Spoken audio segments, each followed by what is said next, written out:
Ahí está, ¿verdad? Ahora sí. Magnífico. Bueno, buenas tardes, compañeros. Gracias por aceptar esta invitación a la clase virtual. Y no sé si me escuchan bien. Quería confirmar el audio.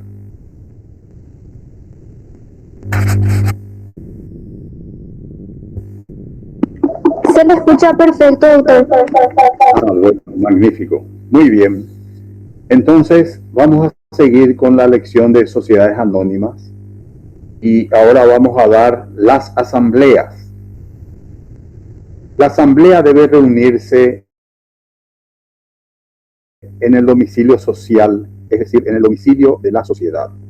Tiene competencia exclusiva para tratar los asuntos mencionados en los siguientes artículos y sus resoluciones, conforme a la ley y los estatutos, son obligatorias para todos los accionistas, sin perjuicio de lo establecido en la parte que habla del derecho de receso. En primer lugar, vamos a hablar de la asamblea ordinaria. A la asamblea ordinaria le corresponde considerar y resolver los siguientes puntos. Primero, memoria anual del directorio, balance y cuenta de ganancias y pérdidas, distribución de las utilidades, informe del síndico y cualquier y toda otra medida relativa a la gestión de la empresa que le corresponda resolver de acuerdo con la competencia que le reconocen la ley y el estatuto, o que sometan a su consideración el directorio y los síndicos. En primer lugar, haciendo una explicación, cada asamblea tiene competencia para tratar únicamente lo que la ley le atribuye. Por tanto, la asamblea ordinaria no puede tratar una cuestión que es de competencia de la extraordinaria y viceversa. Por eso, los artículos 1079 y 1080 del Código Civil son, como dice la ley, de carácter taxativo. El carácter taxativo está importando que solamente tienen competencia para tratar esos puntos establecidos por la ley. ¿Qué es la memoria anual del directorio? La memoria anual del directorio es el informe de los administradores a los accionistas. qué avatares pasó la sociedad, qué cosas buenas se produjeron, por qué mermó la ganancia o por qué se produjeron pérdidas, o por qué realmente hubo una gran ganancia, ¿verdad? En eso consiste el informe del directorio, ¿verdad? Que se llama memoria. El balance y cuenta de ganancias y pérdidas no es otra cosa que el balance. Si nosotros somos miembros del directorio de una sociedad anónima, nuestra principal preocupación y anhelo va a ser que la asamblea de accionistas apruebe el balance, y al aprobar el balance también están aprobando nuestra gestión. Los directivos, los gerentes o los que tuvieran relación con la administración de la sociedad no pueden votar ni por la aprobación del balance ni por aprobar la memoria del directorio. La distribución de las utilidades. Fíjense ustedes que la sociedad, la asamblea puede resolver distribuir totalmente las utilidades. O puede resolver, se distribuirán las utilidades en un 50% proporcionalmente al paquete accionario de cada uno, y el saldo, el otro 50%, será destinado a la capitalización. Cuando se destina a la capitalización, quiere decir que la sociedad emite acciones porque se integra ese capital con el otro 50% de los dividendos que le corresponde a los accionistas. O sencillamente pueden decir, no señores, vamos a pasar toda la ganancia líquida, vamos a pasar a reservas facultativas. Las reservas facultativas, que no se paga impuesto por pasar a reservas facultativas, y que consiste en una seguridad para la sociedad en el caso de que soplaren vientos en contra del ejercicio siguiente. Entonces la sociedad puede echar mano de esas reservas facultativas. Muy bien. Informe del síndico. ¿Quién es el síndico? El síndico es el contralor interno de la sociedad y representa a los accionistas. Si algún accionista solicitara alguna información acerca de la marcha de los negocios sociales, o desea saber en qué se invirtió un préstamo que se ha obtenido, etcétera, el accionista se comunica con la sociedad a través del síndico, y a través de este se le informa al socio. Porque el derecho de información del socio es irrenunciable y es también irrestricto. El socio puede pedir toda la información que considere necesaria. Y también pueden tratar cualquier otra cuestión o medida relativa a la marcha de los negocios que pusieren a su consideración el directorio o el síndico. Cabe destacar que para ese tratamiento de la asamblea ordinaria y extraordinaria siempre tiene que haber un orden del día.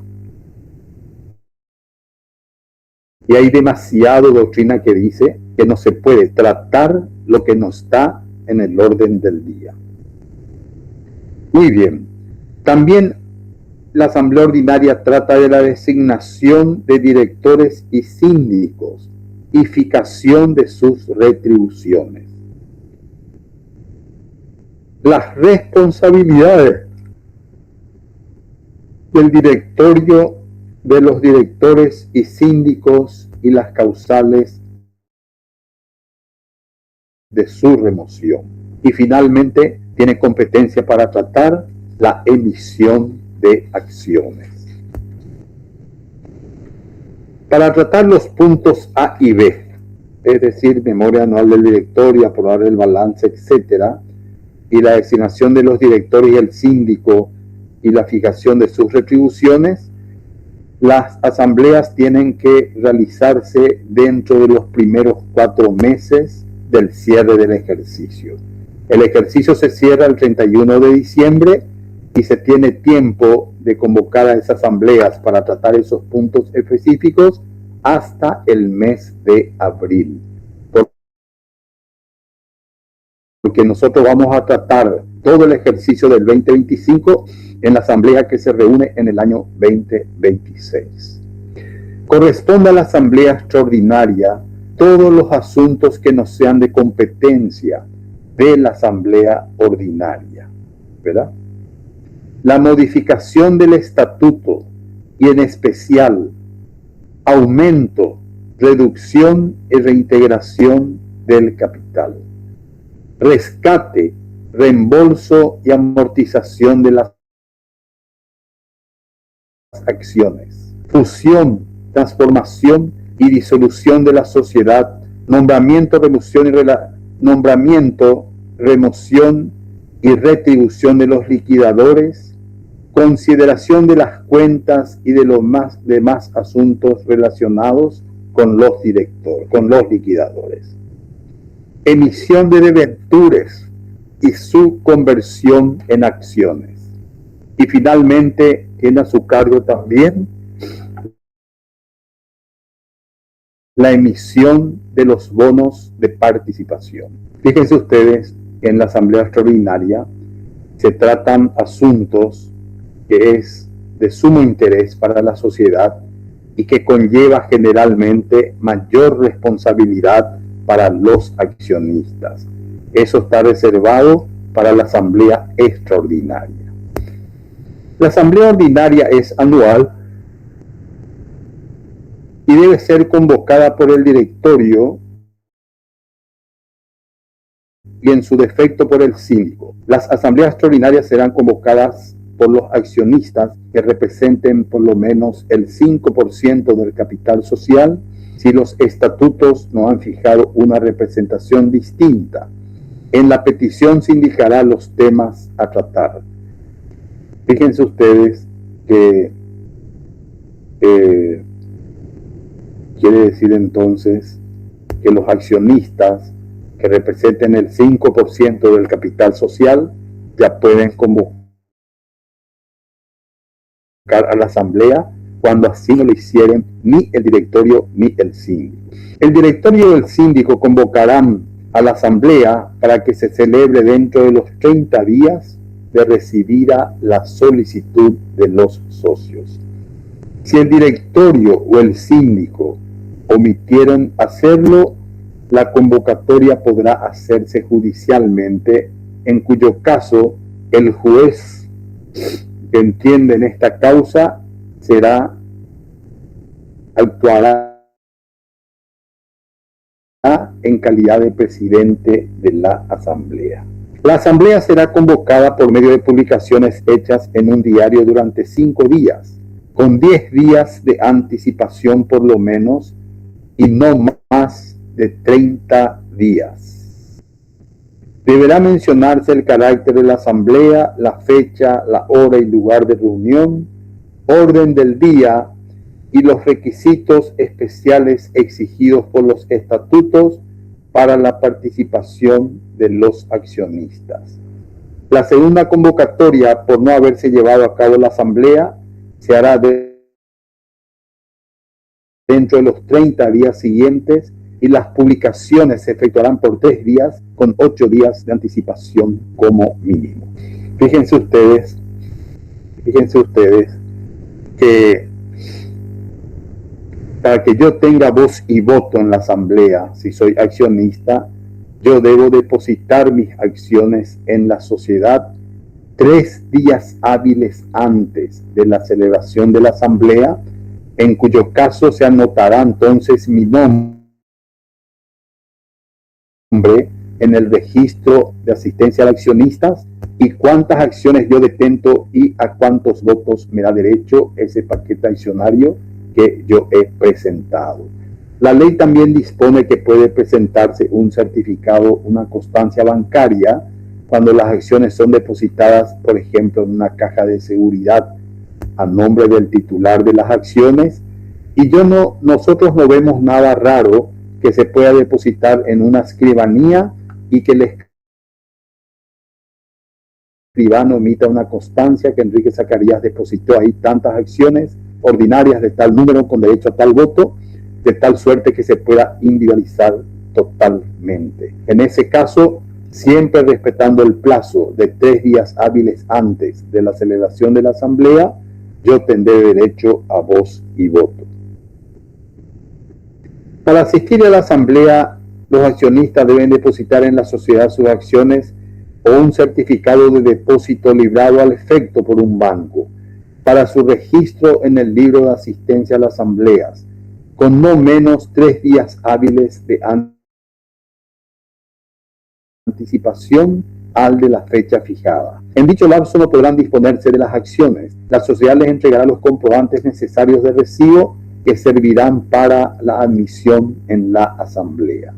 Los accionistas o sus representantes que concurran a la asamblea firmarán el libro de asistencia en el que se dará constancia de sus domicilios, del número de votos que les corresponda. Los certificados de depósito deben especificar la clase de las acciones, su numeración y la de los títulos. El depositario responde ilimitada y solidariamente con el titular por la existencia de las acciones. Los accionistas pueden hacerse representar en la asamblea, pero no pueden ser mandatarios los directores, los síndicos, los gerentes y demás empleados de la sociedad. Para otorgar representación será suficiente una carta poder con firma autenticada o registrada en la sociedad, salvo disposición contraria de los estatutos. Quiere decir que esta representación, si dice salvo lo que establezca el estatuto, quiere decir que el estatuto social puede reglamentar totalmente. Los directores, los síndicos y los gerentes generales tienen derecho y obligación de asistir con voz a todas las asambleas. Solo tendrán voto en la medida que les corresponda como accionistas, con las limitaciones establecidas en esta sección. Es nula cualquier cláusula en contrario. Entonces nos hallamos en el artículo 1086. Tenemos entonces que es un artículo concebido como de orden público. Cuando es de orden público, cesa el principio ante las disposiciones de orden público, cede el principio de autonomía de la voluntad. Los directores y los gerentes no pueden votar sobre la aprobación de los balances y demás cuentas y actos relacionados con la gestión administrativa, ni en las resoluciones referentes a la responsabilidad y remoción. Principalmente estos puntos es que no pueden tratar los gerentes ni los directores, ¿verdad? Solamente pueden tratar otro tipo realmente de asuntos, pero en lo que no pueden tratar ellos no pueden votar en lo referente a las disposiciones en donde ellos fueron partes. La asamblea será presidida por el presidente del directorio o su reemplazante, salvo disposición contraria de los estatutos, y en su defecto por la persona que designen los asistentes por mayoría. En forma similar se nombrará al secretario. Cuando la asamblea fuere convocada por el juez, será presidida por él mismo o por el funcionario que él designe. La constitución de la asamblea en primera convocatoria requiere la presencia de accionistas que representen la mayoría de las acciones con derecho a voto. Si nosotros tenemos acciones con derecho a voto 50, entonces tienen que presentarse 26 acciones con derecho a voto para que haya mayoría. Muy bien.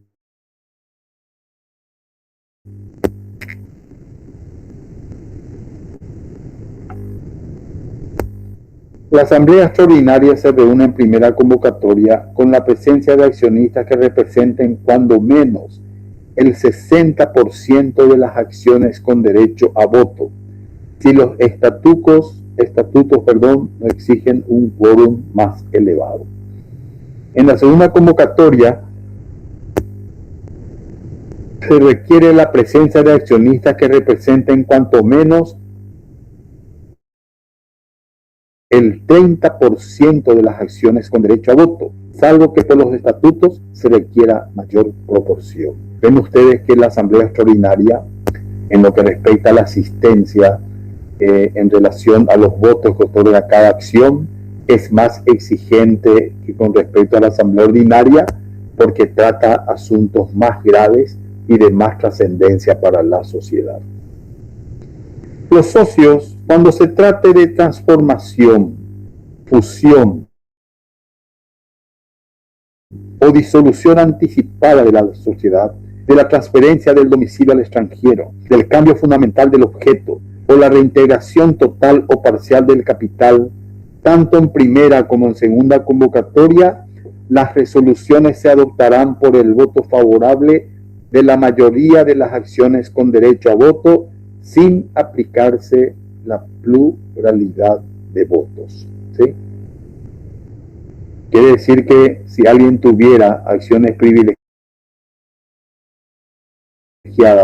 desde el punto de vista político, acciones privilegiadas que valen más que un voto, mi acción ordinaria, en ese caso no se aplica en la Asamblea Extraordinaria cuando trata los puntos establecidos en el artículo 1091. Los socios disconformes con las resoluciones previstas en el artículo 1091 pueden separarse de la sociedad con reembolso del valor de sus acciones. De este derecho solamente pueden usar los presentes en la asamblea que hayan hecho constar en acta su oposición dentro de 5º día y los ausentes dentro de los 15 días de la terminación de ellas. Las acciones se reembolsarán por el valor resultante del último balance aprobado, salvo que los disidentes, en el momento de ejercer su derecho, solicitaren a este efecto su reajuste conforme a valores reales. El balance reajustado deberá ser aprobado por la Asamblea dentro de los 3 meses de vencido el plazo máximo para ejercitar el derecho al receso. Es nula toda disposición que excluya el derecho de receso o agrave las condiciones de su ejercicio. Aquí la ley le quiere dotar al accionista de las mayores garantías, que si él no está de acuerdo con algo, supónganse una sociedad y ellos dicen, nosotros queremos cambiar nuestro domicilio a Pedro Juan Caballero, porque nos interesa el mercado brasileño. Yo me puedo oponer porque a mí no me interesa tener una sociedad en Pedro Juan Caballero, por la mala fama luego que tiene. Entonces yo me retiro de la sociedad previo pago del valor de mis acciones al valor real marcado. Este valor real se haya establecido por un perito tasador contable que va a establecer el valor real de esa acción, que superaría en demasía, ¿verdad?, el valor nominal de la misma. Muy bien. El derecho de receso, entonces, hay que respetar.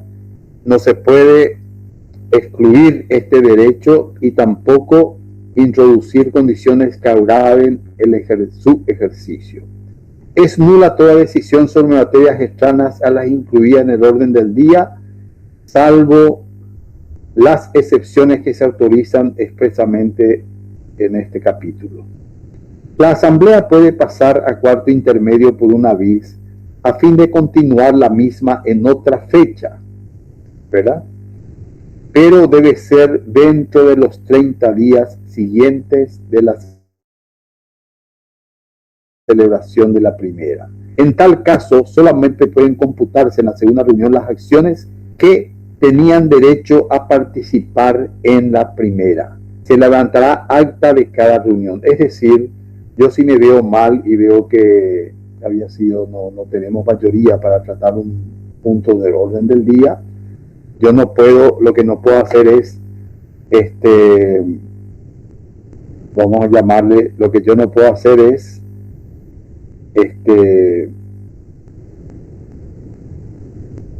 prorrogar esta asamblea a una segunda convocatoria, el cuarto intermedio, a los efectos de meter más gente para que voten el día de mañana. Los que asistieron a la primera convocatoria, que fue suspendida, ese quórum legal o de participación accionaria ya no puede ser modificado. El accionista o sus representantes que en una operación determinada tengan por cuenta propia o ajena un interés contrario a la sociedad, tiene la obligación de abstenerse de votar los acuerdos relativos a aquella. Si contraviniese esta disposición, será responsable ante la sociedad por los daños y perjuicios que le pudiera causar cuando sin su voto no se hubiere logrado la mayoría necesaria para una decisión válida. Las deliberaciones de las asambleas deben constar en actas que serán firmadas dentro de los 5 días de la fecha de su realización en el libro respectivo. Las actas serán firmadas por el presidente de la asamblea, los accionistas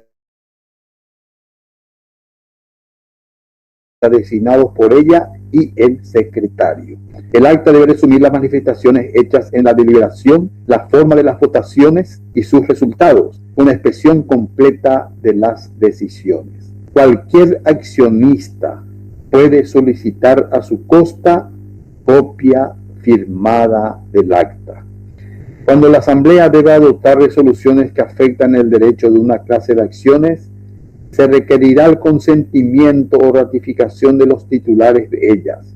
Para ese efecto, se regirá por las normas de la asamblea ordinaria. Toda resolución de la asamblea que sea violatoria de la ley, del estatuto, del reglamento, puede ser impugnado por los directores, los síndicos, los funcionarios del contralor y por los accionistas disidentes, los que se hayan abstenido y los ausentes. También podrán impugnar a quienes votaron favorablemente si su voto es anulable por vicios de la voluntad o la norma violada es de orden público. Por ejemplo, ¿cuál sería una disposición de orden público? Que se tratara de un almacén general de depósito y en la asamblea extraordinaria se decida, por ejemplo, que el depositante de televisores solicita que se le cobre menos tarifa y a cambio de eso va a restringir la responsabilidad de los directores del almacén. Eso, por ejemplo, no puede hacerse porque es de orden público y la ley 215 lo prohíbe expresamente. Muy bien. El juez podrá suspender a pedido de parte si existieren motivos graves la ejecución de la resolución impugnada con garantía suficiente para responder por los daños que dicha medida pudiera causar a la sociedad y sin perjuicio de terceros. Hay muchísimos recursos de amparo que suspenden una asamblea ordinaria o extraordinaria, pero generalmente los jueces piden una caución real al solicitante. Cuando la acción sea intentada por la mayoría de los directores, los accionistas que votaron favorablemente designarán por mayoría un representante ad hoc. Ad hoc quiere decir que no tiene honorarios, en asamblea convocada especialmente al efecto. Si no se alcanzare esa mayoría, el representante será designado entre ellos por el juez. Los accionistas que, conociendo un vicio, hubieran votado favorablemente las resoluciones que se declaren nulas, responden ilimitada y solidariamente de las consecuencias de las mismas, sin perjuicio de la responsabilidad que corresponda a los directores y síndicos. La asamblea podrá revocar el acuerdo impugnado. Esta resolución surtirá efecto inmediatamente y no procederá la iniciación o la continuación del proceso de impugnación. Subsistirá la responsabilidad por los efectos producidos o que sean su consecuencia directa. Muy bien, esto es todo lo relativo a la asamblea que es conocida como el órgano soberano, porque realmente ahí participan los accionistas para marcar el derrotero de la sociedad.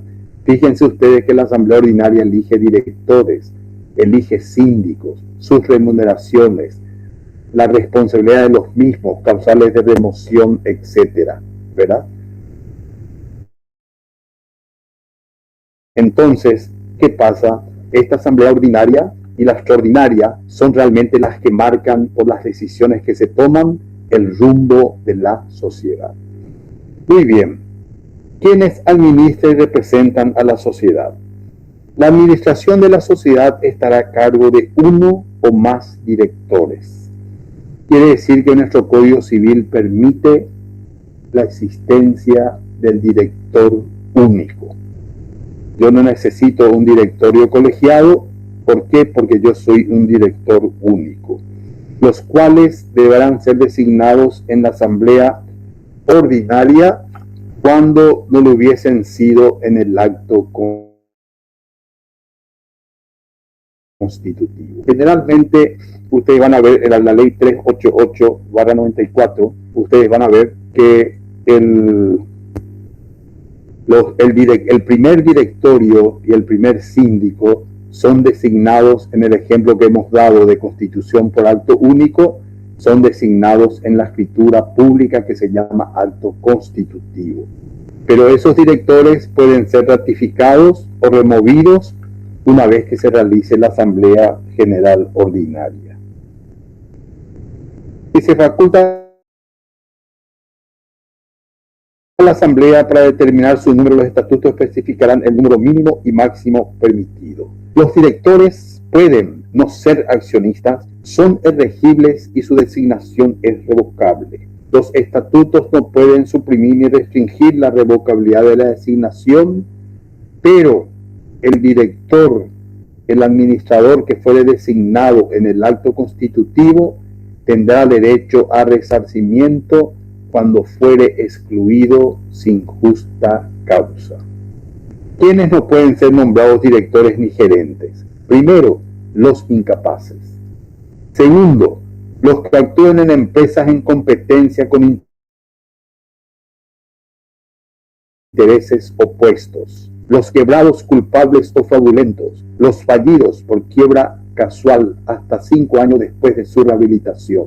Los condenados a inhabilitación para ejercer cargos públicos. Los condenados por delitos contra el patrimonio y contra la fe pública. Los condenados por delitos cometidos en la constitución, funcionamiento y liquidación de las sociedades. Y los que por razón de su cargo no pueden ejercer el comercio, ni los funcionarios de la administración pública, cuyo desempeño se relacione con el objeto de la sociedad. El artículo 1104 del Código Civil habla de las personas que no pueden ser designados ni directores ni gerentes. El nombramiento de los administradores se hará por la duración de un ejercicio, salvo disposición contraria de los estatutos. La renuncia del director debe ser presentada al directorio, que podrá aceptarla sin afectar el funcionamiento regular de la sociedad. De lo contrario, el renunciante deberá continuar en sus funciones hasta la próxima asamblea. Cuando el directorio fuere colegiado, sus decisiones se tomarán por mayoría. No se admitirá el voto por correspondencia. Los estatutos deben reglamentar la constitución y funcionamiento del directorio. Si un administrador tuviere interés en determinada operación por cuenta propia de tercero, que esté en conflicto con el de la sociedad, debe dar noticia de ello a los otros administradores y a los síndicos, y abstenerse de participar en las deliberaciones relativas a dicha operación. En caso de inobservancia de esta norma, el administrador responderá por las pérdidas que hayan derivado a la sociedad del cumplimiento de la obligación. El director solo podrá celebrar con la sociedad los actos y contratos que sean actos normales de la sociedad, en las mismas condiciones que la sociedad hubiere contratado con terceros, haciendo saber su participación al directorio y al síndico y absteniéndose de participar en la deliberación. Los actos o contratos celebrados en violación de estas normas son de carácter anulable, no son nulas, son de carácter anulable. ¿Cuál es la diferencia? Los actos nulos no producen efecto. Los actos anulables producen efectos hasta el momento en que fueren declaradas su nulidad. Los directores responden ilimitada y solidariamente ante la sociedad, los accionistas y los terceros por la inejecución o mal desempeño del mandato, así como por violación de la ley o los estatutos y cualquier otro perjuicio ocasionado por dolo, abuso de facultades o culpa grave. Queda exento de responsabilidad el director que no hubiese participado en la deliberación o resolución, o que hubiere dejado constancia escrita de su desconformidad y dado noticia de ello a los síndicos antes de imputársele responsabilidad. Es interesantísima esta parte, porque la ley te está enseñando qué tienes que hacer para no ser responsable de un acto ilegal que esté celebrando el directorio. Y aquí también, una vez más, como habíamos dicho, el accionista de una sociedad anónima responde solo hasta el monto de su aporte, porque tiene una responsabilidad limitada al monto de su aporte. Pero ¿qué ocurre? Lo que ocurre realmente es que si yo tengo pocas acciones, pero me nombran miembro del directorio, automáticamente mi responsabilidad ya es solidaria e ilimitada frente a la sociedad, frente a los demás accionistas y frente a los terceros con quienes la sociedad llegara a contratar. Muy bien, los directores no serán responsables ante la sociedad cuando hubieran procedido en cumplimiento de resoluciones de la asamblea que no fueren contrarias a la ley o los estatutos. Tampoco responderán cuando sus actos fueren aprobados por la asamblea o ésta decidiera renunciar a la acción o transigir, siempre que la responsabilidad no derivara de la violación de la ley o de los estatutos y que no mediara oposición de accionistas que representen por lo menos una quinta parte del capital. La acción de responsabilidad contra los administradores debe promoverse en virtud de decisión de la asamblea, aunque la sociedad esté en liquidez. Quiere decir que la acción de responsabilidad ya tiene que establecerse en la asamblea y de ahí se puede reclamar en los tribunales una acción de daños y perjuicios contra los directores y gerentes que obraron con culpa o con dolo en perjuicio de la sociedad. La decisión relativa a la responsabilidad del administrador podrá adoptarse en ocasión de discutirse el balance, aunque no figure en el orden del día, si es consecuencia directa de la resolución de un asunto incluido en este. La resolución que declare la responsabilidad producirá la remoción del director o directores afectados y obligará a nombrar otros en su reemplazo.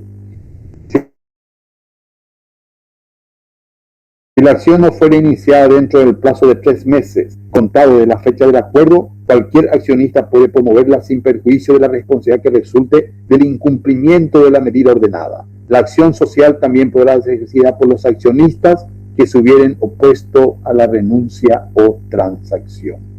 Los administradores respondan ante los acreedores sociales por la inobservancia de las obligaciones inherentes a la conservación de la integridad del patrimonio social.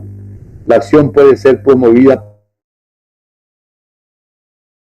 por los acreedores cuando el patrimonio social resulte insuficiente para la satisfacción de sus créditos. En caso de quiebra, la acción corresponde al síndico de ella. La renuncia a la acción de parte de la sociedad no impide su ejercicio por los acreedores sociales. Estos solo podrán impugnar la transacción por el ejercicio de la acción revocatoria si concurren los extremos que puedan dar lugar a esta. Todas las disposiciones que hemos hablado no perjudican el derecho al resarcimiento del daño del socio o del tercero que hayan sido directamente perjudicados por actos culposos o dolosos de los administradores. Muy bien, vamos a estudiar ya esta última parte para dejar. Sin perjuicio del control establecido por las leyes administrativas o por leyes especiales, la fiscalización y administración de la sociedad estará a cargo. La fiscalización de la dirección y administración de la sociedad estará a cargo de uno más 5 titulares y otros tantos suplentes, designados con carácter personal e indelegable. Los síndicos deben ser idóneos para que el control que les corresponde ejercer sea eficiente, atendiendo a la importancia y complejidad de las actividades de la sociedad. Ellos deben estar domiciliados en la República y ser hábiles para el cargo, conforme establece el artículo siguiente. ¿Quiénes no pueden ser síndicos? Los que por este código no pueden ser directores. Los directores, gerentes y empleados de la misma o de otra sociedad que la controle. Los cónyuges y los parientes de los directores por consanguinidad en línea recta. Los colaterales hasta el 4º grado inclusive y los afines dentro del 2º. Los estatutos establecerán el plazo por el cual serán designados los síndicos hasta un máximo de 3 ejercicios sin perjuicio de su obligación de desempeñar el cargo hasta que sean reemplazados. La Asamblea de Accionistas puede dejar sin efecto su designación en que esta facultad sea susceptible de limitación. Quiere decir que los síndicos pueden ser nombrados por 3 ejercicios, pero pueden ser reelectos por otro periodo igual. Eso es muy importante saber, porque este artículo aparentemente dice 3 ejercicios y listo. No, ellos después pueden ser reelectos. Los síndicos titulares serán reemplazados por los suplentes en caso de vacancia temporal o permanente.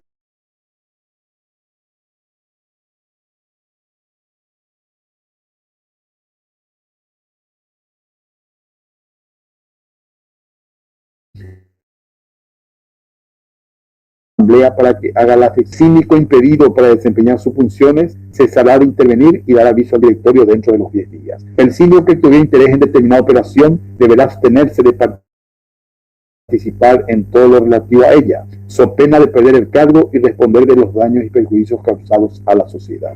La función del síndico será remunerada. Si la remuneración no estuviera determinada por los estatutos, lo será por la asamblea. ¿Cuáles son las atribuciones del síndico? Vamos a decir algunas. Fiscalizar la dirección y administración de la sociedad, examinar los libros y documentaciones sociales, controlar la constitución y subsistencia de la garantía de los directores, presentar a la asamblea ordinaria un informe escrito y fundado sobre la situación económica y financiera de la sociedad, y en fin, investigar las denuncias que los accionistas les formulen por escrito, mencionarlas en sus informes a las asambleas y expresar acerca de ellas las consideraciones y proposiciones que a juicio de él correspondan. Los síndicos son ilimitada y solidariamente responsables por el cumplimiento de las obligaciones que las leyes y el estatuto imponen a la sociedad. Su responsabilidad será efectiva por decisión de la asamblea. La decisión de la asamblea que le declare la responsabilidad importará la remoción del síndico. También son responsables solidariamente con los directores por los hechos u omisiones de estos, cuando el daño no se hubiere producido si hubieran actuado de conformidad con las obligaciones a su cargo. Todo esto es la sindicatura y el síndico tiene un gran poder porque, le voy a contar por qué. Si una sociedad anónima, ¿verdad?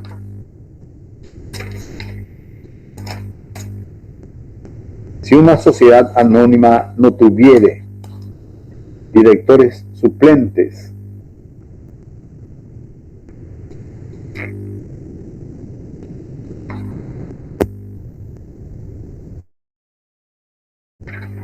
segundito más les quiero contar esto.